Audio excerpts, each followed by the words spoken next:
On TV, on radio, and on your smartphone. This is Talk TV. Tonight on Piers Morgan Uncensored. I want to see all these situations my dad taught me when I was a little girl. Just in hope one of my teachers are still alive, but they're shot. A child's heartbreaking 911 call exposes shocking police cowardice in the Uvalde school massacre. Also tonight, broken and out of control. The British government admits there's a migrant crisis, but where are their ideas for fixing it? Plus, as protests intensify ahead of the World Cup in Qatar, is it time for whining sports stars to either shut up or pull out? Live from London, this is Piers Morgan Uncensored. Well, good evening from London. Welcome to Piers Morgan Uncensored. When a country appears to lose control of its borders, as we're seeing in Joe Biden's United States, for example, people feel unsafe and they feel resentful. So has Britain lost control, as our own Home Secretary says? Well, look at some facts. 40,000 people have crossed English Channel in small boats this year. It's already a record. Many of them are trafficked here by criminal gangs who don't care if they live or drown. There's a backlog of 100,000 asylum cases. A major migrant centre is 4 times its capacity with third world conditions and outbreaks of diphtheria. Another one was attacked with a petrol bomb. This doesn't look like control to me. In fact, quite the opposite. It's fast becoming the first crisis of what's been a reassuringly crisis-free start otherwise to Rishi Sunak's premiership. Here's what Sir Keir Starmer said at Prime Minister's Questions today. If the asylum system is broken and his lot have been in power for 12 years, how can it be anyone's fault but theirs? Well, he's right. They told us very clearly when we get Brexit done, we can control our borders. But we haven't. The numbers are going up, not down. And we quite clearly do not have control. But what the Prime Minister said in response sums up the abject mess that we're now in. Border control is a serious, complex issue. But not only does the party opposite not have a plan, they have opposed every single measure we have taken to solve the problem. You can't attack a plan if you don't have a plan. Well, he's right, isn't he? It's very easy to throw rocks at stupid ideas, but what is Labour's solution? I'm yet to hear a good one. Royal Navy patrols have failed. Throwing money at the French and leaving it with them has also failed. Ludicrously threatening to fly everyone to Rwanda, which so far has cost £140 million and resulted in precisely 0 deportations, has also failed. And the worst thing of all, this is the woman currently in charge of fixing it. The British people deserve to know which party is serious about stopping the invasion on our southern coast. Invasion? It's not an invasion. An invasion is what Vladimir Putin's doing in Ukraine with tanks and rockets. Suella Braverman knew exactly what she was doing, deflecting attention from her own scandals and incompetence. What Britain faces is a crisis of its own making and a crisis of talentless leaders with no clue what to do about it. Sacking Leaky Sue might be a good place to start. But let's be also clear about another thing.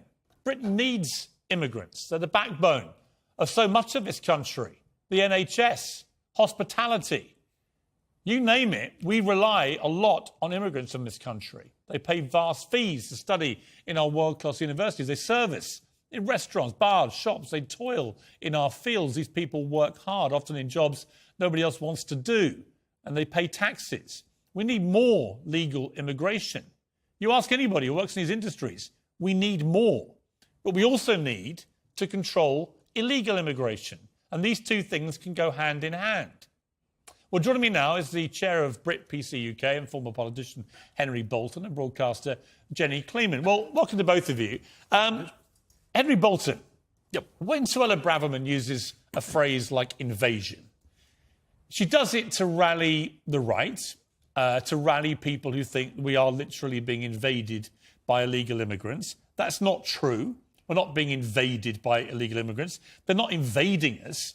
These are, in many cases, desperate people coming because they have nowhere else to be. They've been maybe in war-torn countries. Not all. Some are gaming the system, we know that. But to describe them as an invasion is such inflammatory, stupid rhetoric. Piers, I'm going to partly agree with you and partly disagree. We talk about pitch invasions. Are we saying that that's inflammatory? The answer is no. And of course, you're comparing refugees and asylum seekers to football hooligans invading a pitch. I think actually... Are you? I think actually, Piers, you're comparing the language that you'd use regarding an invasion of a football pitch with what the Home Secretary has said about what's happening on the South Coast. You've literally just compared refugees and asylum seekers to football hooligans. What I'm saying... And that again, Henry, that again is what I call needlessly inflammatory rhetoric. Yes, you've asked me a question. And you've answered it in an inflammatory way. Because you're now making an accusation about something that's not true. Well, do you want me to play the tape back? What I'm saying is that there is a hypocrisy amongst people in the media who are saying Suella Braverman is wrong to call this an invasion, when actually one of the accepted definitions of invasion, for example, you can have an invasion of flying ants. You can have Sorry? Have a look in the dictionary, Piers. Sorry, so you're now comparing refugees and asylum seekers the bottom line to here football hooligans and flying ants. Do you not understand, Henry? What I do not understand, how disgusting that sounds to these people? Do you not understand that the majority of people, as you said in your introduction, are highly concerned about this? Yes. And the situation is that what we've got in the media is people focusing on whether the Home Secretary called it an invasion or whether or not instead of whether the government's got a plan to solve it. And what I agree with you on is that the government doesn't have a plan. It hasn't had a plan for years, and in this situation has been going on since 2001. That's what we should all be focusing on, is the government developing But the reason we're focusing on the use of language is precisely for what you've just done.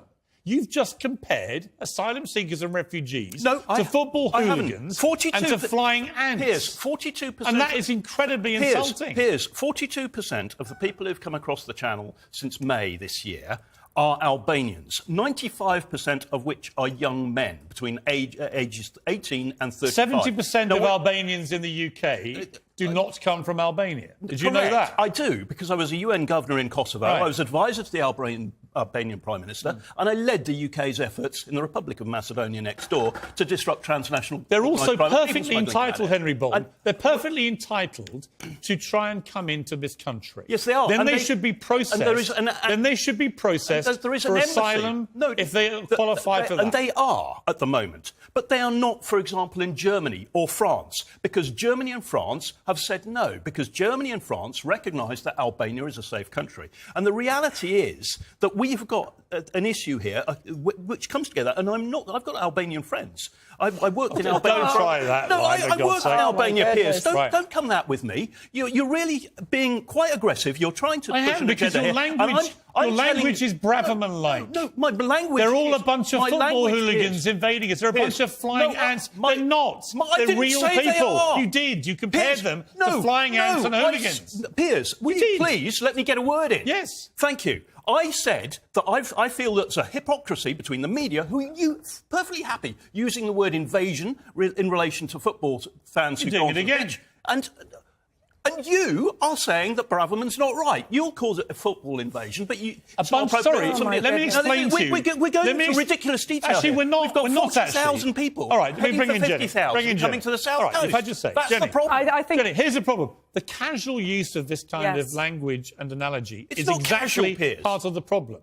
Is that when you compare genuine refugees, which many of them will be, people seeking asylum, many coming from countries which, by the way, have been war-torn because we started a war there. Not in Albania, would you? Oh, my God. No, but we have in places like Iraq, right? Not in Albania. Right. 12,000 people. You've made your views clear about Albania. That's what we should be holding the government We're going to explore that. But, Jenny, on the use of inflammatory Yes. language, this is part of the problem. If you demonise all these people, that, to me, doesn't help anybody. The point is you are deliberately either setting people up as your enemy that invades you, or you're dehumanising them, calling them which I'm doing. Ants or cockroaches or whatever it is. Suella Braverman, all she's got is rhetoric. Can you name a single thing that she's done in all the time that she has been in the cabinet? She has nothing. She has no ideas. She has no plans. She just has language where she talks about her dream of sending people to Rwanda. Right. She talks about tofu eating, wokarati. That's all she's got, culture wars. She uses this language to deflect from the fact that she doesn't have a plan. And the problem is not the invasion of migrants. The problem is the backlog. And the backlog is caused by problems at the Home Office with processing people. Yes, there are record Henry, numbers you would agree with? I would agree. And yes, if it's not an I've helped invasion. 14 governments to solve problems of nearly this scale I successfully. agree. And my point, I would totally agree. There is no plan, the process is wrong, the law is wrong, that there are these knee-jerk reactions coming out of the Home Office and the government, such as you were quite right, and I totally agree with you regarding the ridiculous idea of sending them to Rwanda. This is all ridiculous stuff. The fact is that there is no cohesive strategy, and without that strategy, there is not going to be a proper plan cross government. But the very least, but Henry, the very least we should be doing is treating these people with basic dignity and respect. I agree. If they're prepared to risk their lives, which many of them do, and many have lost their lives in the process of coming over the channel in dinghies because vile traffickers have screwed them for however much money it may be, the least we can do as a supposedly civilised, humane country is actually treat them with some form of dignity and respect. Can we not forget that there was a terrorist attack on an asylum centre on Sunday? And we know that this kind of language, dehumanising language, treating these people as invaders, people who are coming to take over our country, people who are insects, is the sort of thing that enables terrorists to commit these terrible attacks. So Henry, let me ask you something, Henry Bolton. You were very exercised about the Just Stop Oil activists, and you tweeted this: arrest, charge for criminal damage, prosecute, sentence to whatever community service hours are required to clean it, and fine for whatever it costs, jail for 6 months. Very strong, unequivocal. This is how we deal with them, right? I'm a former police officer as well, Piers, right. And I have arrested people for lesser criminal damage than that. Yeah. The Crown Prosecution Service have made the decision to charge. They've gone to court and they've been sent to jail and given community service. And what was your reaction when? What was your reaction when a maniac threw a petrol bomb at a Dover migrant centre? I'm appalled. Really? Okay? Yes. Let me remind you what you actually tweeted. Hang on. Hang on. Twitter has 140 Let me remind you of what you actually tweeted. Go ahead and then let me comment on. Reports somebody threw petrol bombs at the Dover migrant centre, which is on fire, then took their own life. This shocking news shows the level of frustration. It does. It's shocking news because... Sorry?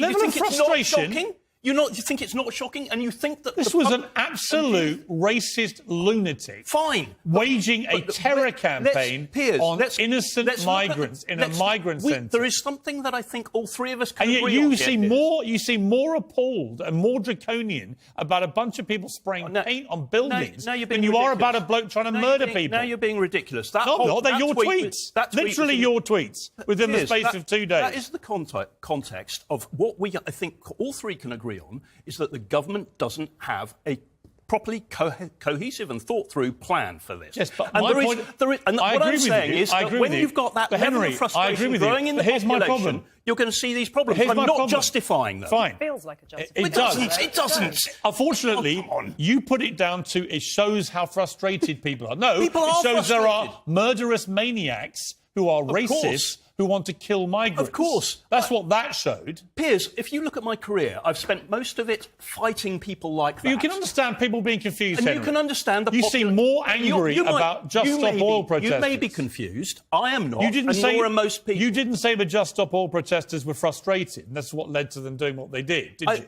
You said lock them up. No, I agree. Unfortunately, you can't lock that man up, can you? Right. What I am saying... No, he killed what himself. I'm trying to illustrate here is that there is a need to put pressure on the government to come up with a cohesive plan. And you cannot deny... All right, Jenny... that there is severe frustration. I think we can all agree. Look, I think most sensible people can agree it is ridiculous, these numbers rocketing of people coming over illegally on dinghies, and it has to be dealt with, and nothing so far has worked. But I think we can also agree that this country needs a good level of legal immigration of people who will enhance our country. And right now, if you speak to anybody in many industries, like hospitality, for example, and so on, NHS, they are crying out for people. Absolutely. My sister runs a restaurant. She is trying to recruit from overseas because she cannot recruit. Absolutely. It's a complete catastrophe. And if this is what taking back control is, I don't know what being out of control is. It is a complete disaster. This is a problem of our own making. We could have done a lot better to control our borders if, for example, we hadn't been deliberately alienating the French by saying we didn't know whether or not they were our friends or our enemies. There is so much more that we could have done. This is entirely a failure of 12 years of Conservative government. Think about it, we've had the hostile environments policy, we had the Rwanda policy, we had the whole Windrush scandal, scandal after scandal. It's all been a disaster. And what we need is proper leadership to actually sort the two problems out. One, how do we stop people risking their lives and possibly dying being trafficked over the channel? And secondly, how do we have a better system of asylum and refugees which actually deals with these applications quickly? But to do that, and we work out who should be here and who shouldn't, because we actually lag quite far behind many European countries on how many we take in anyway. Need a good, competent Home Secretary to do that, though, one that is driven by pragmatism. And Piers, I think that's what the conversation that really we should be having, and all of us putting pressure on the government to respond. I agree. It is where is I the agree. plan, and but what's Henry, that plan I'm look going to like? end by how I started in saying that the use of language is very important. You do not get anywhere in this debate by demonising people, by using subhuman language about them.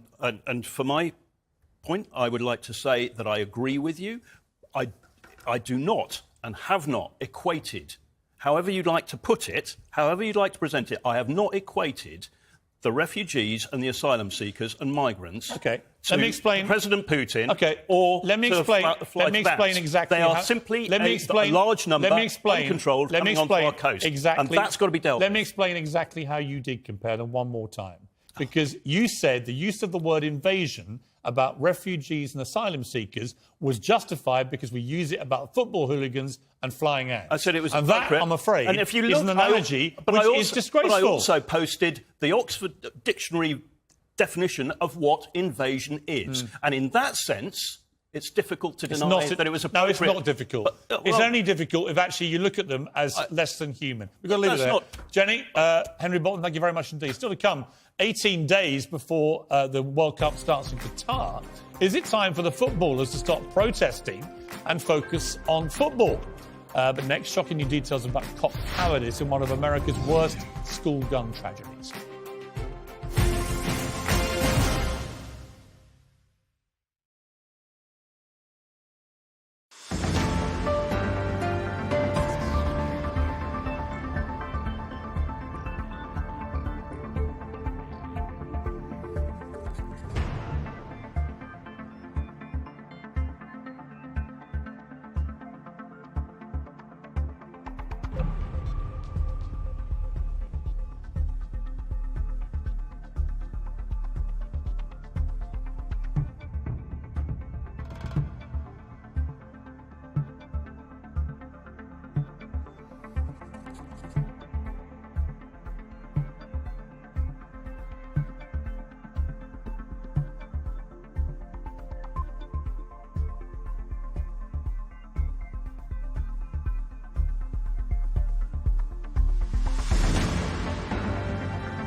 Welcome back to Piers Morgan Uncensored. 5 months ago, a lone gunman entered Robb Elementary School in Uvalde, Texas, slaughtering 2 teachers and 19 children. It was the worst school shooting since Sandy Hook a decade ago. Now, shocking audio of 911 calls with a 10-year-old girl trapped inside has emerged, which shows the police waited more than 40 minutes before taking action. This is how that dreadful day unfolded. 11:30 a.m., CCTV footage shows the shooter entering the school. Moments later, you can hear him firing on the teachers and children inside. 10-year-old Chloe Torres was one of the children trapped. Here are some of the heartbreaking new 911 calls that have just emerged that she made at the time. Hello. I'm calling with the police. Are you okay? No, there's a school shooting. Okay, yes, ma'am. I have multiple units there. Are you with officers or are you barricaded somewhere? I'm in classroom. What's the classroom number? 1012. 112? 112, yes, ma'am. What's your name, ma'am? Chloe Torres, please hurry. There's a lot of dead bodies. Line, okay? You said you're in classroom 112? Yes, ma'am. Please help.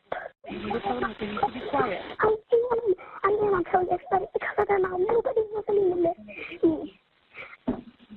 I know how to handle these situations. My dad taught me when I was a little girl.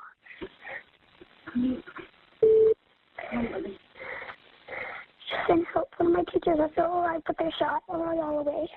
They're inside of the building, okay? You need to stay quiet, okay? They're inside the building. You just need to stay quiet. Well, Chloe survived, and her parents gave permission for those audio tapes to be released to highlight the unbelievable failure by literally hundreds of armed police who were waiting outside. And what were these officers doing when she made that last call, waiting in the corridors? They were standing there.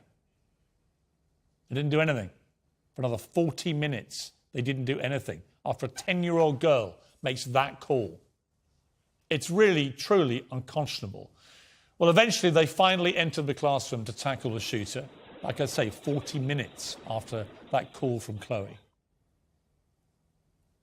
But by then, of course, the real damage had been done. Well, joining me now is former Washington homicide detective Ted Williams and former FBI Assistant Director Chris Stecker, who joins me from Carolina. Well, welcome to both of you. Ted Williams, I've got to say, I've always been supportive of the police. Generally, I believe they're a force for good in America, in the UK, in most countries.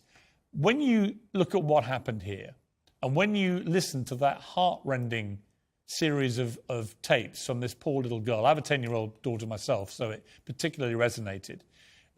I just cannot understand why, given how many armed police were literally standing outside, they didn't just rush inside and deal with this situation. Can you? Piers, I don't think any of us can understand. When we listen to this child pleading for help, and you have grown men and women, law enforcement officers with guns and armed, would not go into that classroom for 40 minutes. I can tell you, these law enforcement officers do not represent the best of law enforcement. The best of law enforcement would have gone in that classroom right away to try to save as many lives as possible. These cowards were more interested in saving their own lives and their own skin than helping those children. 19 children and 2 of their teachers died. And you have a child in that classroom crying out, telling law enforcement what the hell is going on in there, that they're dead kids. And for 40 minutes, they stood around twiddling their thumbs. It is just so embarrassing and unacceptable to good law enforcement officers. I completely agree. I mean, Chris Stecker, is there anything you could say to try and defend what happened that day in terms of the law enforcement conduct? No, I mean, first of all, you mentioned the word failure. This was a failure of preparation. It was a failure of leadership. It was a failure of execution. It was a failure of training. These officers act like they'd never been through this before, even in a drill. there is no, I can't offer up any mitigation other than to say that there may be officers in there that felt they were following orders. But as I study this incident, and I've studied Parkland and I've studied Columbine, the golden rule, as Detective Williams points out, is you go to the sound of gunfire. There's no more of this mustering up on the perimeter, getting shields, getting the perfect situation, and then going in. You go to the sound of the gunfire until that gunfire stops and you've neutralized that threat. This is when the rubber meets the road for law enforcement. This is what you signed up to do. And if you're not up to that, you need to find another profession. I don't want to be too hard. You don't want to judge these officers harshly, other than the one mitigation I can say is that there were people on the scene that seemed to be wanting to be the incident commander, if you will, and issuing some orders to stay back. Now that, that police chief of the school district now backs up and says, no, I wasn't in charge. Well, then he should have been in charge. He should have taken charge and done exactly what Detective Williams has said. You go in there and you confront the shooter and save lives. That's law enforcement. You say we shouldn't talk about them, judge them harshly. Actually, I do want to judge them harshly. I wanted to judge them harshly at the time, and my anger has only increased since I heard these tapes this morning. I literally couldn't believe what I was hearing. A 10-year-old girl calmly detailing exactly what is happening, explaining there are lots of dead people inside, and you have 400 armed law enforcement standing around. One of them we saw earlier at the start of all this a few months ago was actually washing his hands with hand sanitizer as children were being murdered. So I'm afraid I do judge them harshly. In fact, I wrote a column for the New York Post at the time saying, I think they should all be fired. I mean, Ted Williams, if they can't go in to save children being blown to pieces by a maniac with guns, what are they doing as police officers? Why should they keep their jobs? They shouldn't keep their jobs. They should all be fired.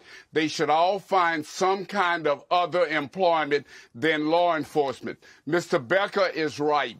You serve and protect your community. And you have children dying. You know they're dying. You know that there are children in there that have been murdered by this bottom feeder. And yet you stand around and try to say that there is nobody in command. Somebody should have taken charge. The fact that there is no excuse. You cannot defend the indefensible in this manner. And as a result of that, they should all be fired. They shouldn't have anything to do with law enforcement. They are an embarrassment to the good men and women who serve in law enforcement all over this country, who would have immediately gone in there to try to save lives. Well, I would liken it, Chris Swecker, to the scenes on 9/11, when all those firefighters ran to what many of them must have thought might be certain death into the Twin Towers and lost their lives. They didn't hesitate for one moment to do their duty and do their jobs, and they were all heroes. None of this lot are heroes. They're the complete opposite of heroes. They're anti-heroes.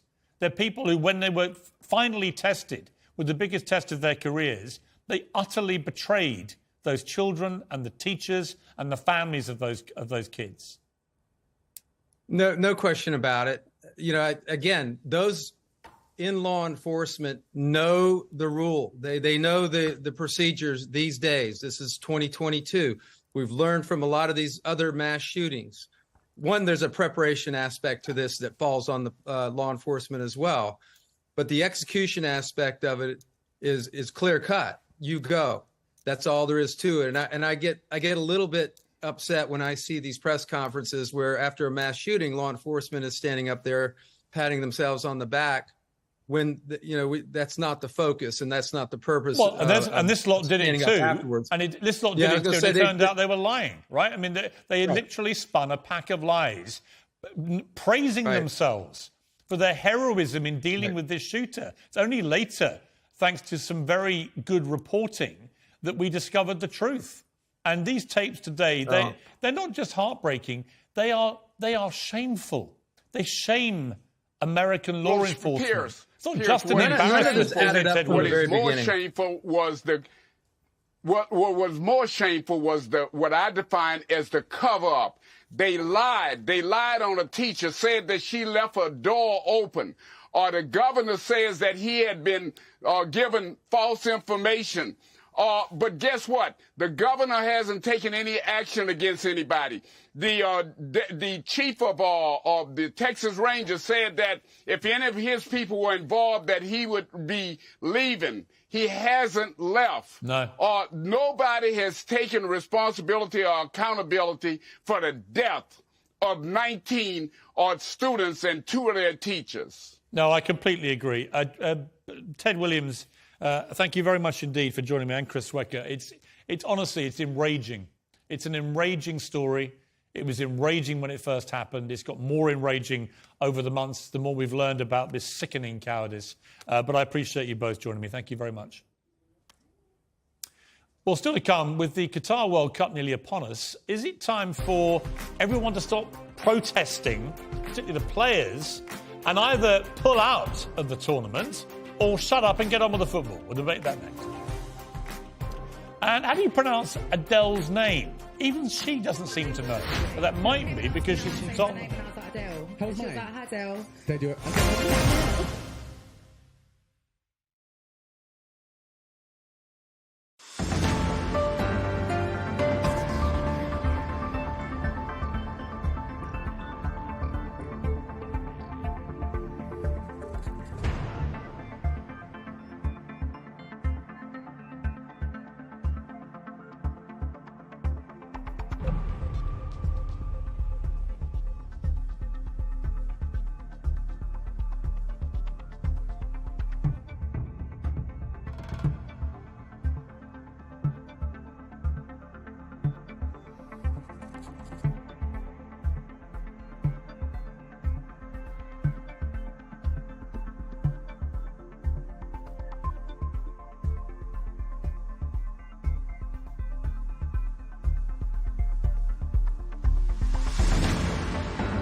This is Talk TV.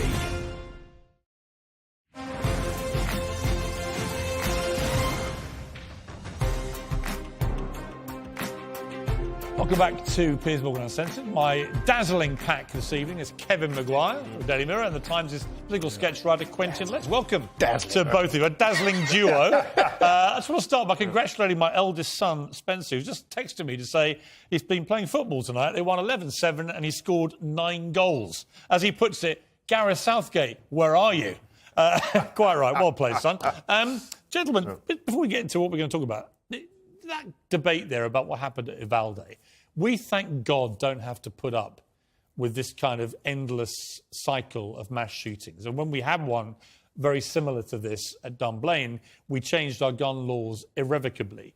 But when you see what happened there, all I could think about was when I was in America trying to challenge the gun law situation and getting nowhere, I always remember the NRA would pop up and they'd say, if only you had good guys with guns at schools, none of this would happen. They'd shoot the shooters. There were 400 supposedly good guys with guns, and they let these kids die.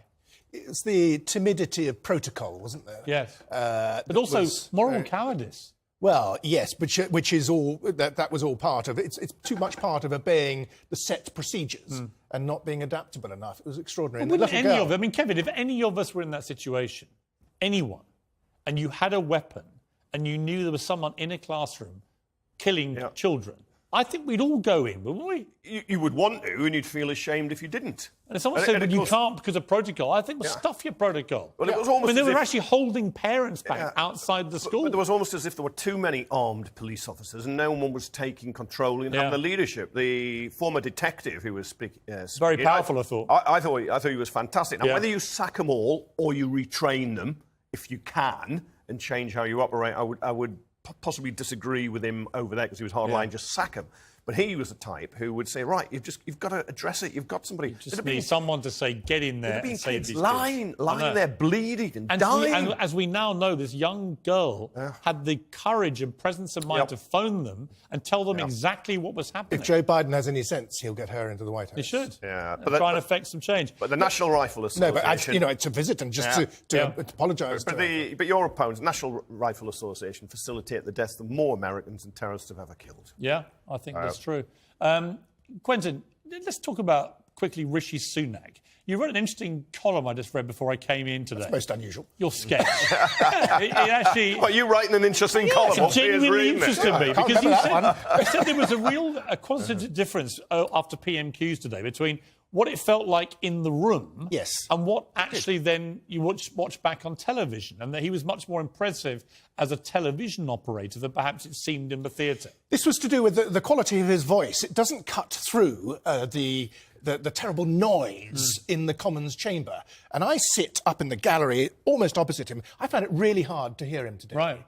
Because I was watching it live on TV and I thought he handled himself very well. In fact, if I was Keir Starmer, I think I'd be getting a bit twitchy about Rishi Sunak for 2 reasons. One, they've got 2 years that they can wait until an election. It's a long, 2 years, as we know from the last 3 months, it's a very long time in politics. And should there be a recession, but then we start to come out of it, and Rishi Sunak can position himself as the guy that got the ship back on track, that's not a bad election winner. But more importantly, Kevin... He was on the rack. More importantly, he's not a buffoon. No. Right? He's not a half-wit. He's not someone who doesn't look like he's obviously talking about. He just seems a pretty competent guy who's trying to go about sorting stuff out. Well, he's certainly better than the last one. The last 3, I'd say.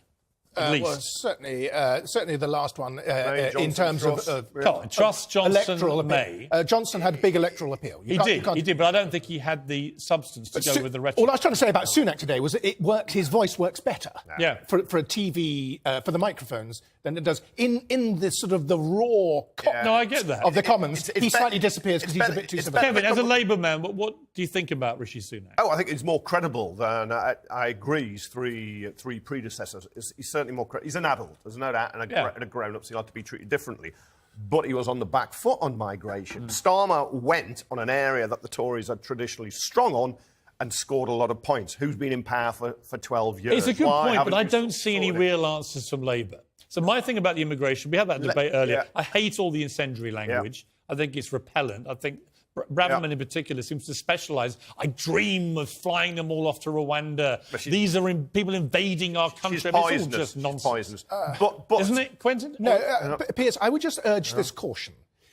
If you try to suppress the ordinary language that you hear on the streets and say that we politicians talk a different sort of language, I think you then increase the gulf between politicians. I don't agree with that. I'll tell you why. Because I actually think when leaders and senior politicians use inflammatory language, it whips up and encourages a lot more of it in the street. And actually, the job of politicians ought to be, in my opinion, to use language which is not incendiary. They shouldn't be inflaming things. They can talk about the crisis that's here.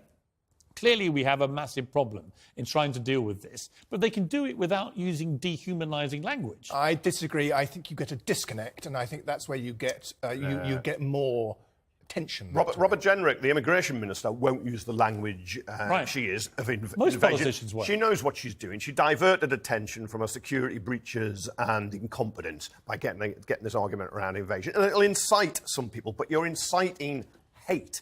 And we saw with the far-right terrorist firebombing the we've Dover had two Centre. members of Parliament murdered in the last 6 years in this country. We've just seen the US Speaker's husband brutally attacked by a lunatic who'd been whipped up to think Nancy Pelosi's the devil. You know, I can see a real connection between inflammatory rhetoric. You saw it with Trump a lot. You saw it with Boris occasionally, but Trump, I think, worse. When you use dehumanising language, I don't think that helps any part of democratic debate at all. After Boris Johnson attacked women wearing burqas, so they look like bank robbers and post boxers, there was a spike in attacks on British Muslims.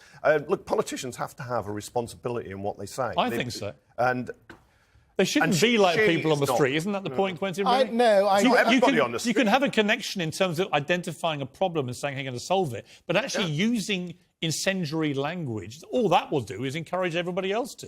I think if you create this impression that the politicians are on a higher plane, that the politicians are a clerisy who take a higher view of things, I think you have a problem. Are we entitled to expect them to be on a slightly higher plane, given that they are elected officials who want power to serve over us? Are we entitled to expect a better standard? Just let me answer. I think it's very important on an issue like this, where there is clearly a big difference between what the London political class thinks and what you get elsewhere in the country. I think you have to knit back those two a lot more. And the language has become a bit airy-fairy. OK, let me just switch to another topic. I've been watching, I have a thing about the woke left just going increasingly insane and actually, in doing so, helping the right? And I say that as somebody probably slightly centre-left myself, or I used to be, before the left got so mad that I now look like I'm right at Attila the Hun. Come on. Good Morning Norway. Good Morning Norway, which is God Morgen Norge, GMN. So I have a particular affinity with Good Morning Norway. Just had an interview with Gerund Victoria Alma, 53, who's an able-bodied male who now identifies as a disabled woman. This is not a joke, Quentin. This actually happened. I'm paying Alma has sparked outrage on social media because it appeared as a disabled woman, paralysed from the waist down, because they'd always wished, this person, to be a woman who was paralysed from the waist down. Alma's a senior credit analyst for a big bank in Oslo, and has actually received positive coverage in Norwegian media since announcing trans disability publicly on Facebook. Now, this self-identity thing has been going increasingly nuts. This is completely insane. He scores a lot of points on every sort of register. It's double tops for being disabled and trans and Norwegian. Yeah, Alma currently utilises a wheelchair almost all the time, despite having no physical handicap, Kevin. Well, if they want to get around in a wheelchair, then that's up to them. But to pretend can't identify as a disabled woman. No, it's nuts. No, and you shouldn't. And so it's too woke even for you. Don't bring nuts. My God, we finally cracked Maguire. I'm all for respect and being sensible and pragmatic. Now, disabled people will probably be cheesed off, shall we say? But this is what happens when you allow limitless self-identity. This is what happens. It's quite clever to find a new niche. Yes. But don't. Nobody else has thought of this. Alma's very inventive. But this shouldn't be used as a broad attack on trans people or anybody else. I think I think when this kind of stuff happens, it's a nice nutty case. It makes a mockery of the whole thing, as far as I'm concerned. Tell something probably a little bit more serious. Director James Gray defending his latest film Armageddon Time, because he's cast Anne Hathaway, Anthony Hopkins and Jeremy Strong as a real-life Jewish immigrant family even though they're not Jewish, including Anthony Hopkins. What do we think of this? I mean, I, again, have a problem with this, Quentin. I think you're right to have a problem. To me, actors act. That's the whole point. Yes. They don't have to have Irish people playing Irish people. They've got to have disabled people playing disabled people, gay people playing... We've never had to do this before, and nobody's minded. Why suddenly are we obsessed that everybody who plays a character in a film or TV show has to be that person Because in real people are life? running scared of Twitter and social media, and they're being stampeded by a few nutters. And I think they should be stood up to. But I'm afraid it seems to be going that way. And we'll never again will you have someone like Kenneth Moore playing Douglas Bader, because you've got to have an actor who's got no legs to Tom do Hanks in Philadelphia. Yeah, brilliant. Shone a massive light on AIDS and probably did enormous help. Are you going to do that with somebody who you've never heard of, who might have AIDS in real life, who plays it purely to tick a box? I have an autistic... we have autism in the family, and one of the most important films for me... personally, was Rain Man. Yes. Dustin Hoffman Yes. playing an autistic child. Who wasn't, of course, autistic. No, but shone an amazing light on autism because he's a brilliant actor. Eddie Redmayne and Benedict Cumberbatch both played Stephen Hawking. Yeah. Is it Helen Mirren's going to play Golda Meir, the Israeli... and why not? Premier? She's an actress. Yeah, I think it only becomes an issue, right, and I'm kind of agreeing with you, but it only becomes an issue where underrepresented groups, if they're there, aren't getting roles. If gay actors feel they're not, or disabled actors... I think my point... I think everybody should have the same opportunity. Yeah. Right? So that it's like all these things. Same opportunity for all. Right? Everyone, if you're a disabled person, if you're gay, if you're trans, if you're black, if you're white, whatever, you just should be given the same opportunity. And where that opportunity is thwarted through a system, then change the system to make it more inclusive. But that doesn't mean you then have to cast every single specific role. No. Right? But you have here the disconnect, again, between the elite and the people. Yes, I agree. And even the language that is used to discuss these things is it's a minefield. It is. On which I repeatedly step. Yeah, well, I deliberately step on it, because I think it's a ludicrous minefield. Do all actors get equal opportunity? Because there are fewer roles, say, for women, because of the way so many... films and TV shows. Yeah, but then the answer to that they're now doing, they want gender-neutral award shows, and all that will mean in the end is probably women win less awards. I don't know, actually. Because they were broadly... Well, it's like the Olympics, all right. You have the Olympics. Do you make it gender-neutral? Oh, no, Then you'll find no women win a gold medal again, right? But more Norwegians in wheelchairs. No, but... This guy would win the... The Brits have gone gender-neutral. Doesn't... In acting and in music, it doesn't mean fewer women. All right. Sport would, where it's just unequal. Let me just, before I let you go, how do you pronounce Adele? I know, Adele. You just said it. Adele. Right, let's listen to Adele today. Adele.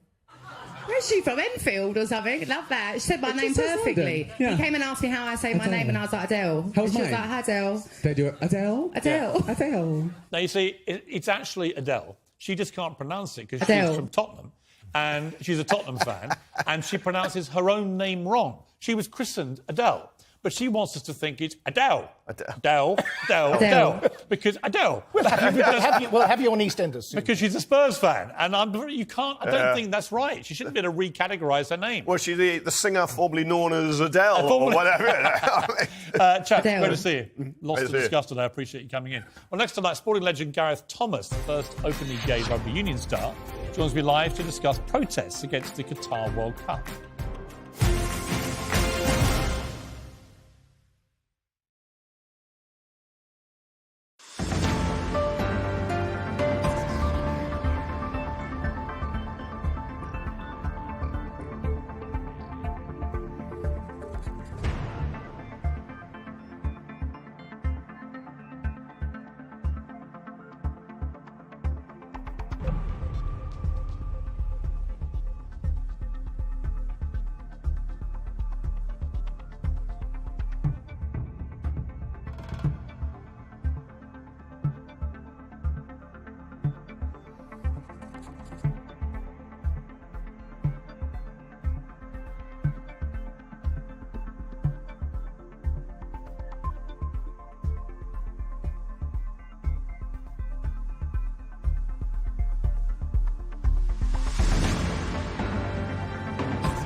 Welcome back to Piers Morgan Uncensored. The build-up to a World Cup is normally dominated by frenzied excitement and optimism. This year it's just a lot of negativity. It's getting ever more deafening. There's a growing chorus of critics rail against host nation Qatar's non-existent LGBT rights and the way they've been treating migrant workers. But is it time for the protest to stop and for players who don't agree with any of that to pull out of the tournament or just stay and focus on the football? Well, joining me now is former Welsh rugby player Gareth Thomas and comedian Rona Cameron. Welcome to both of you. Gareth, you are a World Cup legend. You've played in 4 World Cups, I just got told, which is pretty extraordinary. What do you think of this? It's complicated because I would probably imagine we all agree about a few things. One, Qatar should never have been awarded this in the first place, given the apparent corruption that was going on. They then reconfigured all the schedules to play it in the best heat that they can provide, but that ruins a lot of the domestic schedules like our own here, and so on. And obviously there are lots of human rights incidents as well that we should be taking into consideration. However, the Middle East has never had the World Cup. It's a huge football-loving region of the world. Is it not the time now, as we get towards the tournament, after 12 years of knowing it's going to be here, to say, you know what, let's just get on with the football? Well, I think sorry, Gareth first, and I'll come to you, Rona. Yeah, sure. Sorry. I think on the point of 12 years of knowing, like I myself and so many other people have been trying to raise awareness. And when you talk about, and I follow you and I like you, and as like a virtue signalling, if anything, the media are now guilty of that because all of a sudden the World Cup has become something that has got attention. So all of a sudden, let's focus attention on the World Cup. Oh, but we can't just focus attention on the World Cup. We now have to focus on this. But I and so many other organisations have been trying to kind of raise the fact that the human rights and the laws anti-gay people living there or being born there or being able to survive there have been around for such a long time. Here's the problem, Gareth, I have with it. Argument is coming now. Look, I completely support gay rights to equality, period, end. And obviously I hate the fact that in Qatar it's different. But 8 of the 32 teams left in this World Cup are countries where it's illegal to be gay. It's not just Qatar. And then when you look at the other countries involved in the World Cup, almost all of them have huge human rights issues, including, by the way, if you look at our own country. Yeah. We illegally invaded Iraq, creating 2 decades of terrorism. In other words, if you put the morality argument up, where does it end and where do you end up being able to play sport? Because I think you can't blame the individuals who are playing the sport. You can't blame the individuals who are playing the sport for what their country is kind of representing. You kind of go there as a team with your own representation and your own wants and your own fans. And I think that's where the players become important and the message all of a sudden becomes important as to why the players are there. Let me bring in now, Rona I understand on the this. signalling of people wearing armbands. Yeah. I mean, my thing about the armbands is it's like, well, so what? It's not going to make any difference. Rona, what's your view about this? Well, firstly, I'm glad there was a break between the Norwegian disabled identifying as a woman item because I nearly lost control of my bladder.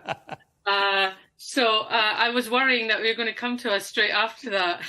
So, yeah, there is a lot of insanity in the world and human beings are feeling the pressure everywhere. In terms of this tournament, I mean, of course, it should never have been there in the first place. And FIFA are going to make something like £5 billion pounds out of this tournament, whilst these, as you've said, these poor workers from the Philippines and Nepal and all the rest of it have been working 10-hour days in 40-degree heat. I mean, if you just think about those things, that basic sort of information, it's absolutely shocking. And then we're dealing with the fact that along with several other countries, largely with Sharia law, there's still the death penalty for homosexuals. And you're quite right. There is some double standards with other countries in the world. I mean, let's remind everyone that in the UK, it was the late 80s before they stopped seeing homosexuality as a mental illness. Listen, we're running out of time. I think I would simply say, I think the problem with getting a moral halo on about sport is you end up not being able to play anywhere because everyone's got their problems. But it's a good debate. Thank you for joining me. We're going to have a longer debate about this. I've got to leave it there to Gareth and Rhoda. Thank you. Whatever you're up to, keep it uncensored. Good night.